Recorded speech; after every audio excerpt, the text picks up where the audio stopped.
पियास से जान निकलत बाहो। ए ठेकेदार जी सुनतानी का ए ठेकेदार जी हमार कुआवा खोदवाई दे। राते राते पानी निकालवाई दे। ए ठेकेदार जी हमार कुआवा खोदवाई दे। जोर लगा के गहराई बढ़वाई दे। खोदवाई दे खोदवाई दे हमार कुआवा खोदवाई दे।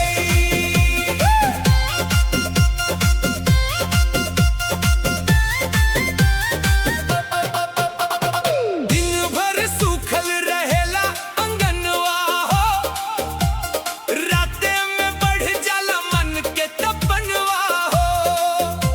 कुदारी चलावस्ता धीरे धीरे राजा माटी हटते बढ़ेला धड़कनवा हो। कमरिया झुके त पसीना टपके। देखी के देवरवा के मनवा भटके। गोरिया कहे जल्दी काम बढ़ावा। भीतर के पानी आज बाहर लावा। ठेकेदार जी हमार कुआवा खोदवाई दे।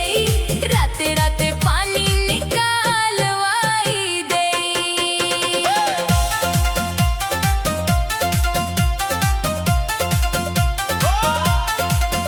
लाल साड़ी में गोरिया इशारा करे। धीरे धीरे राजा कुदारी धरे। माटी नरम बा हाथवा चलावा। आज ना रुकी पूरा गड्ढा बनावा। छप छप पानी जब ऊपर आई। सगरी मोहल्ला देखे दौड़ाई। सैया शहर में अकेली बानी। तोहरे भरोसे बचेले जवानी। पानी निकली हो छप छप करी हो।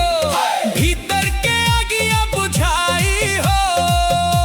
अरे धीरे धीरे जोर न लगावाए राजा। दिलवा के हाल समझ सुना। ऊपर से हंसी भीतर बेचैनी। कैसे बताई हम दिल के कहानी।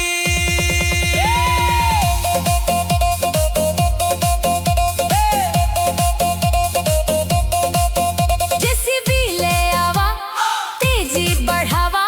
राते में पूरा काम निपटावा। देहिया के गर्मी बढ़त जाला। पानी बिना मन सूखत जाला। गाँव के लइका सब ताका झांकी। गोरिया मारे आँख के फांकी। ठेकेदार जी मुस्की मारे।